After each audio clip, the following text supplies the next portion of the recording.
Welcome to another Wealth Coffee Chat. Marvellous Monday. Hope you're well, folks, wherever you are. If you think it's Get Rich Quick, you're in the wrong place. This is the wrong podcast. This is the wrong life for you. Welcome to another Wealth Coffee Chat. Hope you're all awesome and well.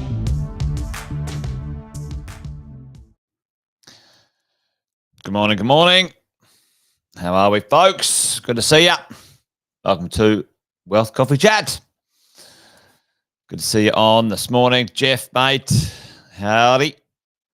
Hope you're well, buddy. Hope you're well. Bradley, good to see you. Alex is there too.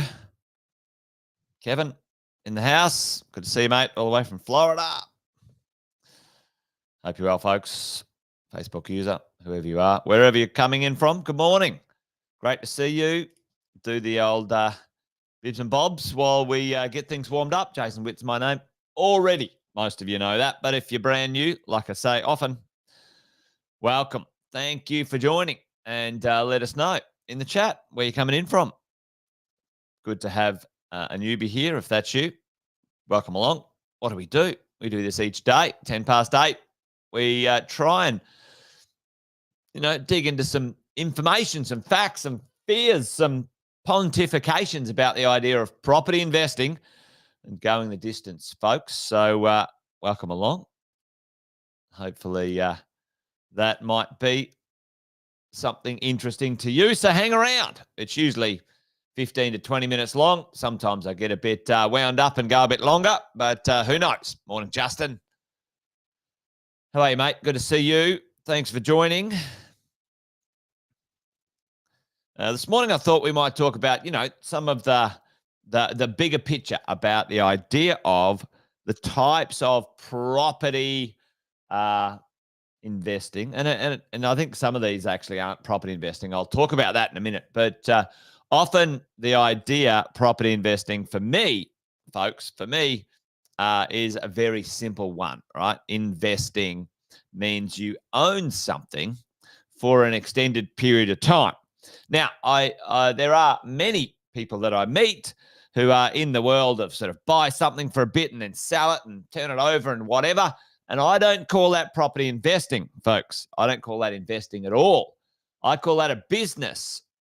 And yeah, sure, you can invest in a business, but property investing, no. And I want to talk about that today. So that's the thought. That's the idea. So stick around. We're going to have a bit of a yarn, a bit of a coffee chat about the three types, the three ways property grows, big picture, and which one are you, folks? Which one are you? How do you roll? What's your approach to your property portfolio? Maybe I've done it. Maybe you use a combination. But good morning, Luke is there as well, mate. How are you? And Allison, great to see you, gang. All right, let's get into it. Let's have a bit of a chat about the idea we've got this morning, the idea that there is three ways our portfolio will grow, our properties will grow, maybe types of ways to make real estate, create wealth, create cash, put money in our pocket, create equity, whatever we want to call it. These are the ones that I see and have seen many, many times. Number one, what do you reckon it is, folks? Put it in the chat if you think you know what it is.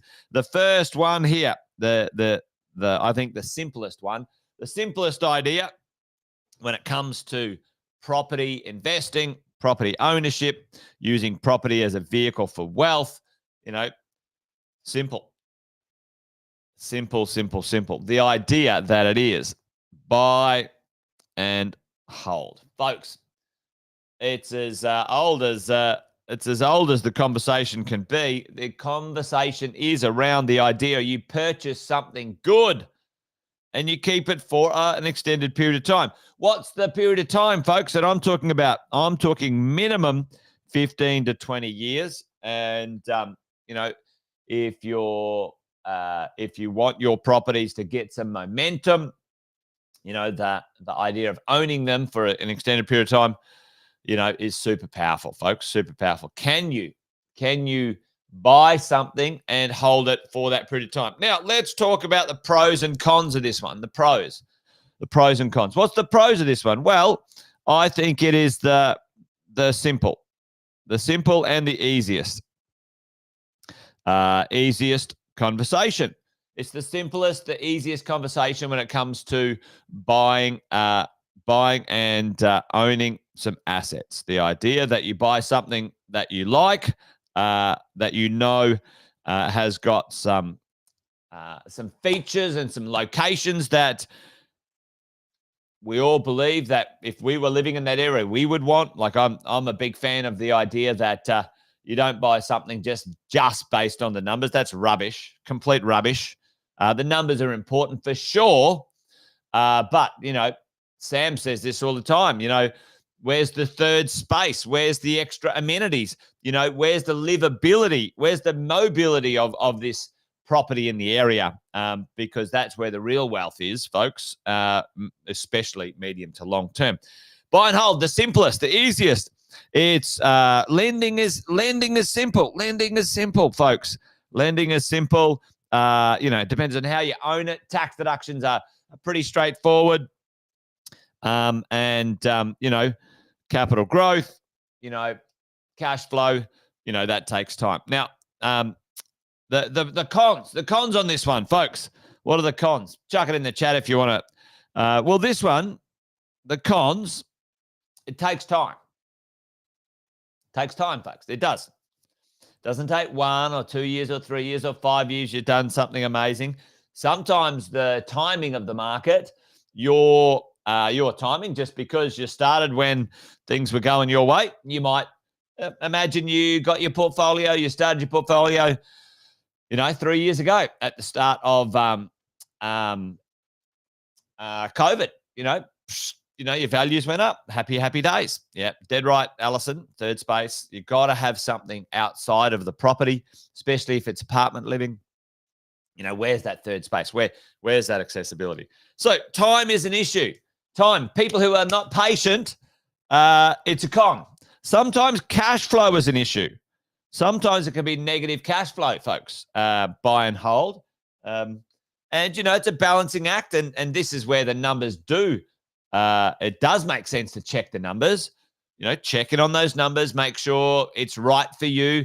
There's a lot of people who will buy a property and don't even know what it's going to mean to their everyday income, folks. Especially after tax, you've got to know what's going on, and you've got to claim your taxes, fortnightly, weekly, whatever it is, blah blah blah. But time, it's a con. I don't know. Is it a con? Is it a pro and a con? I don't think it's the right way. But anyway, sometimes it can take longer. Time is longer to dollars, longer to money. Cash flow sometimes is an issue. Okay, as we go,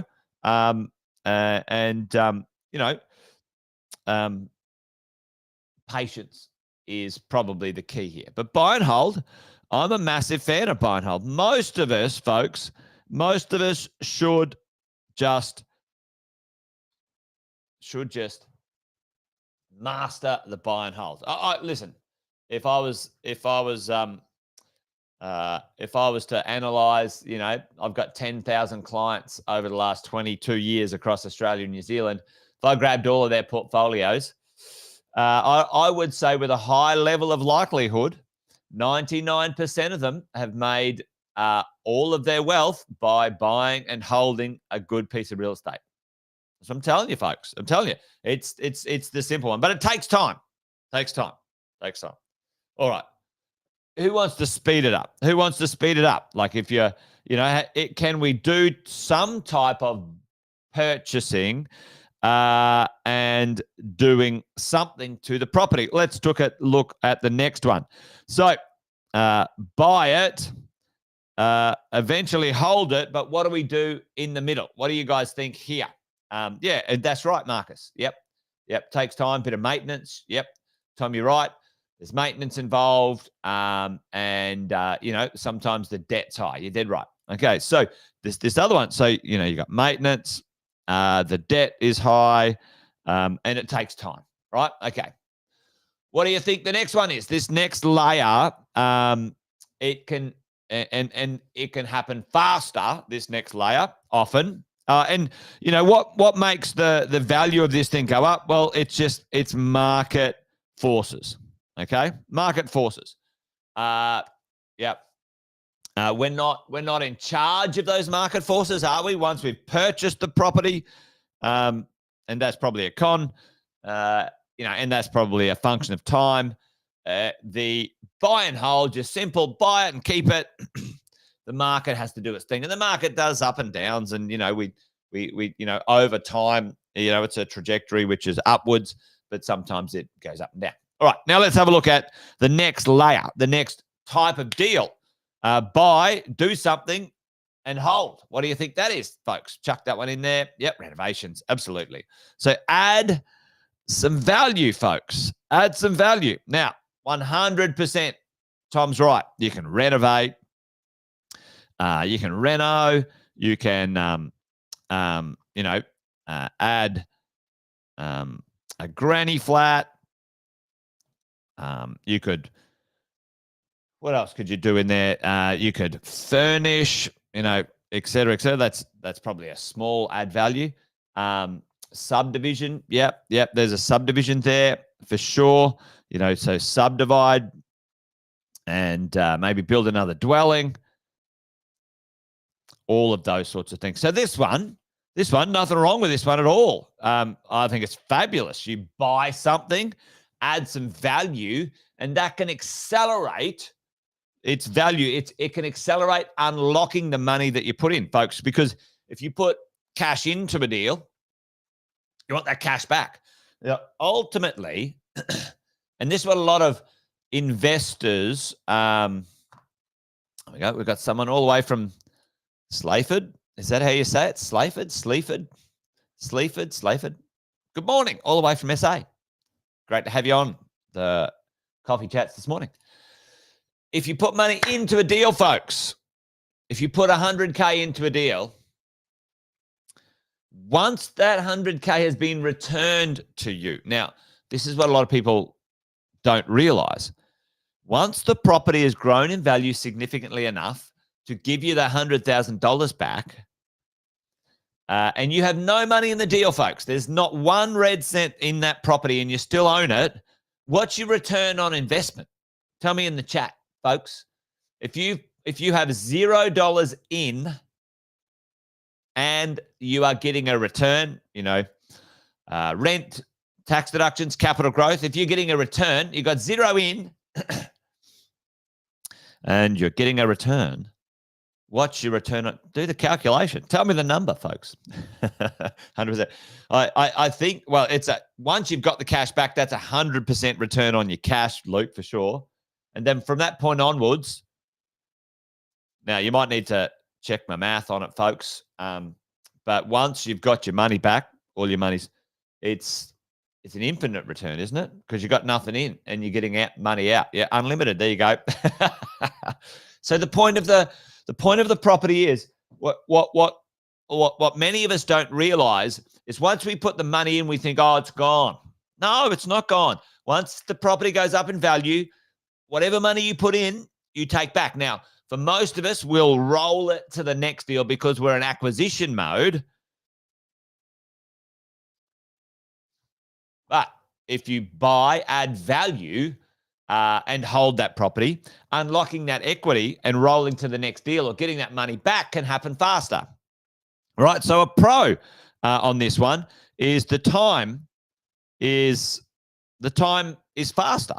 Often maybe 12, 18 months, 2 years for cycling, that a short amount of equity uplift for value. Now, you know, you can probably push anywhere between 5 to 30% uplift depending on how much you spend, all right, and the risk you take. But we won't talk about that today. The time is quicker. That's a pro. Sometimes your rents and your values will go up, in a shorter period of time. That's the pros in this one, okay? You can force the value. You're in charge. You're in charge, et cetera, et cetera, et cetera. So it happens faster. What's the con of this one? Well, folks, the risk is increased in things like, overspending, construction issues, like it might take longer. Like, it might be a cash flow issue. You're trying to renovate, you uncover something like, oh shit, I was only going to spend 30 grand on that. Now I got to spend 50 grand or 70 grand. Construction overruns. Now this is kind of project management, folks. Management. Okay. And it's not for the faint-hearted. Let me tell you, if you're just, brand new to property investing and you're like, oh yeah, no worries, I'll just do a reno. And it's more than just a simple reno, which is like painting carpets and, some bloody light switches, folks. Then don't take this too lightly. I'm telling you, because I've seen so many disasters happen where, people have watched, I don't know, Grand Designs. What's the reno? Watch the block. And they're like, yeah, no worries, I can do it. Yeah. Anyway, listen, if you've got a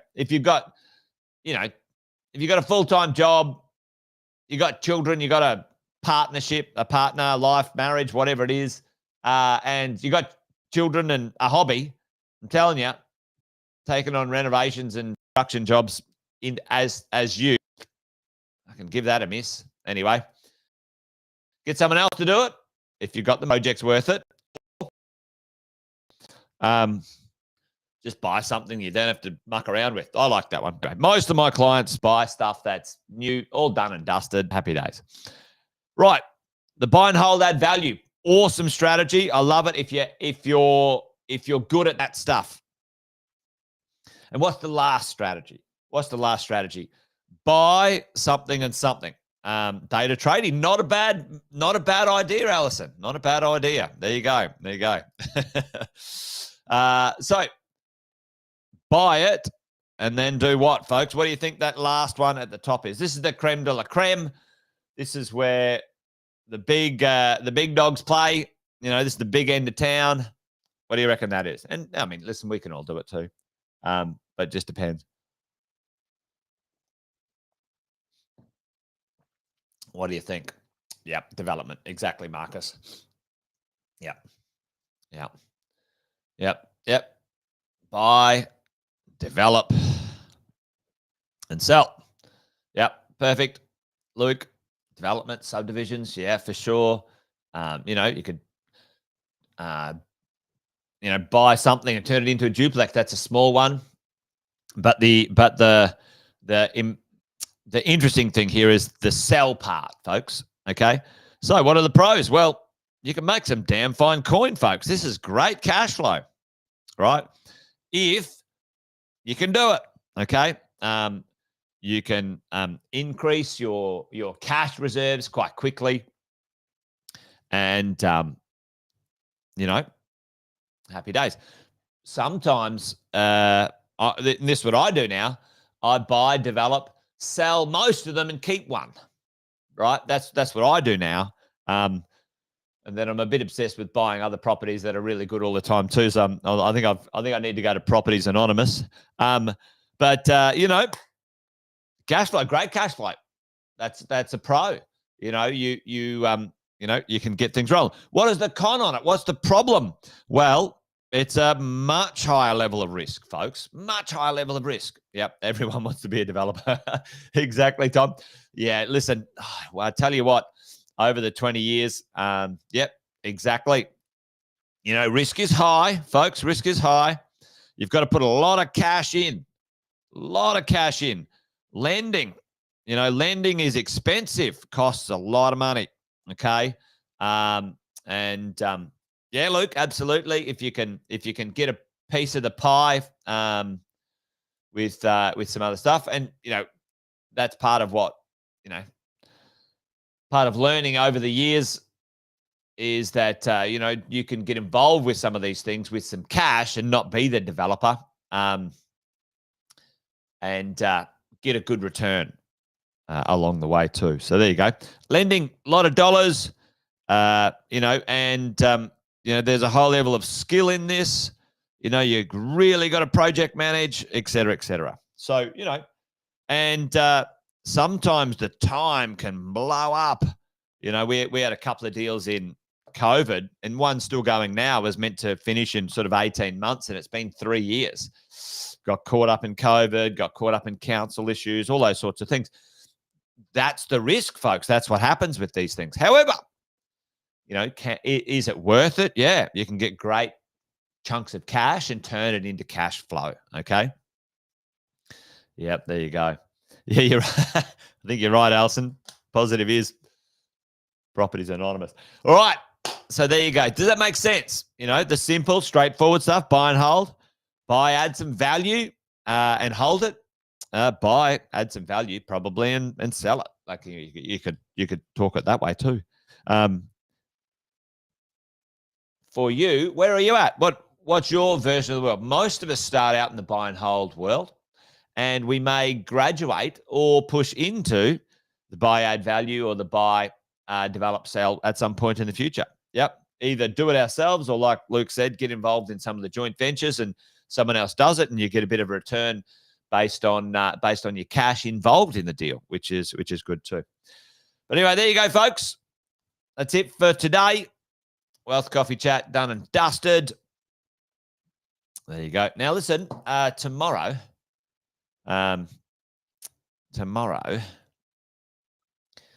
what is the date tomorrow? I'm down in Melbourne tomorrow, and I don't think I'll be able to do Wealth Coffee Chats Thursday and Friday. I'll tell you why. I'm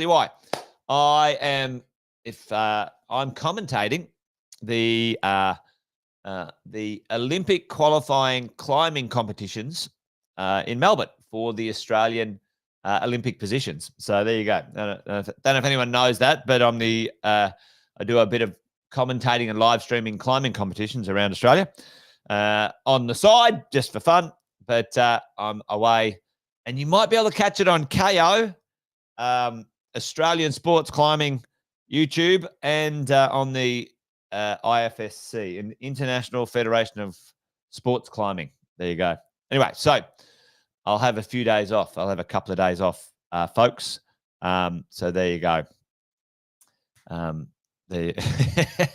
Yeah, exactly. I want to be involved in the Olympics at Brisbane. That's my goal, Alison. There you go. All right, folks. Well, that's it. I'm done. But a couple of days off, and I'll see you Monday next week for another Wealth Coffee Chat. You guys take care. Great to see you. Bye for now. Welcome to another Wealth Coffee Chat. Marvellous Monday. Hope you're well, folks, wherever you are. If you think it's Get Rich Quick, you're in the wrong place. This is the wrong podcast. This is the wrong life for you. Welcome to another Wealth Coffee Chat. Hope you're all awesome and well.